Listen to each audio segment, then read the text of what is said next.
আসসালামু আলাইকুম, কেমন আছেন সবাই? বিনুর বিসে আপনাদের সবাইকে জানাই স্বাগত।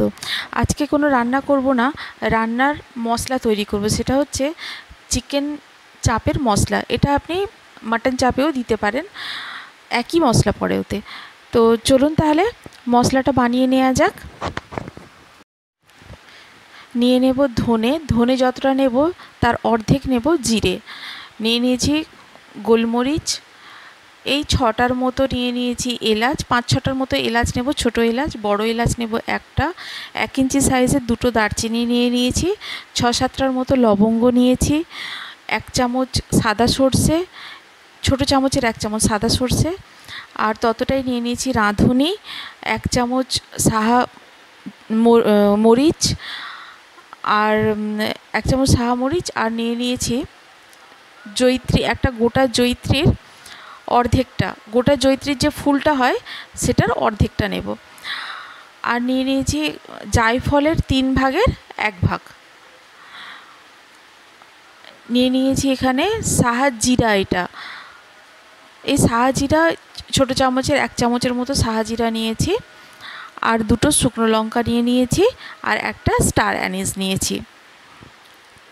আর নিয়ে নেব এদিকে কাজু, 1 কাপের মতো কাজু নিয়েছি। আর 1 টেবিল চামচের মতো নিয়েছি পোস্তটা কম নেব, কাজুটা বেশি দেব, কেন পোস্তের একটা গন্ধ আছে তো, ওটা খুব একটা ভালো লাগে না। আর দিয়ে দিয়েছি এখানে আদা রসুনের পেস্ট। আর এই যে তেলটা দেখছেন, এটা হচ্ছে পেঁয়াজ বেরেস্তা করে তুলে নেওয়ার পরে যে তেলটা পড়ে থাকে, তাতে দিয়ে দিয়েছি আমি শুকনো গুঁড়ো লঙ্কা।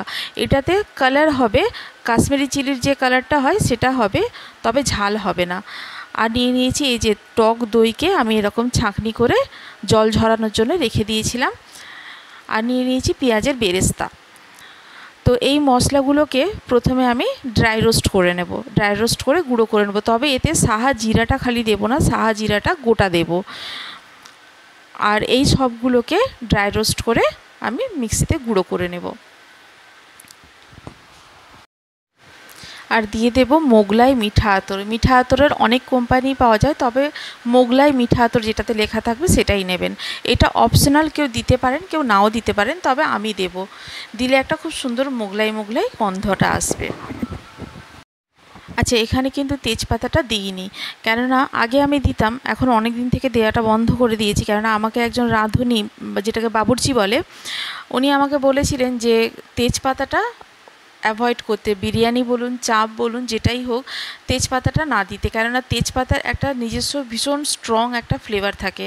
সেটা কি করে, এই যে গরম মশলাগুলো দেখছেন, এগুলোর খুব মাইল্ড একটা সেন্ট থাকে, খুব মাইল্ড গন্ধ থাকে। এটাকে আর যদি তেজপাতা দিই আমি, তাহলে সব কিছুর গন্ধর ওপরে তেজপাতার গন্ধটা ডমিনেট করতে থাকে। তাই তেজপাতাটা দেবো না, তেজপাতাটাকে অ্যাভয়েড করব। বিরিয়ানি হোক বা পোলাও হোক বা চাপ হোক, যাই হোক না কেন, তেজপাতাটা দেবো না। তো চলুন এই মশলাগুলোকে ড্রাই রোস্ট করে নিই। এই যে সবগুলোকে আমি একসঙ্গে ড্রাই রোস্ট করে নিয়েছি, শুধু সাহা জিরাটা দিইনি আমি, কেন সাহা জিরা ড্রাই রোস্ট করার কোনো দরকার নেই, ওটা গোটাই আমি যখন চিকেনটা ম্যারিনেট করব সেই সময় দিয়ে দেবো। এই যে আমার ড্রাই রোস্ট হয়ে গেছে, খুব হালকা আছে কিন্তু ড্রাই রোস্টটা করবেন। দিয়ে এই মিক্সিতে দিয়ে দিলাম আমি, মিক্সি জারে, একটু ঠান্ডা করার পরে তখন মিক্সি জারে দেবেন আপনারা।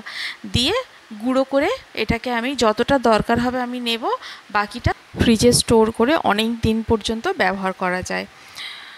আজ তাহলে এই পর্যন্তই, আবার দেখা হবে। ভালো থাকুন, সবাইকে ভালো রাখুন। আল্লাহ হাফিজ।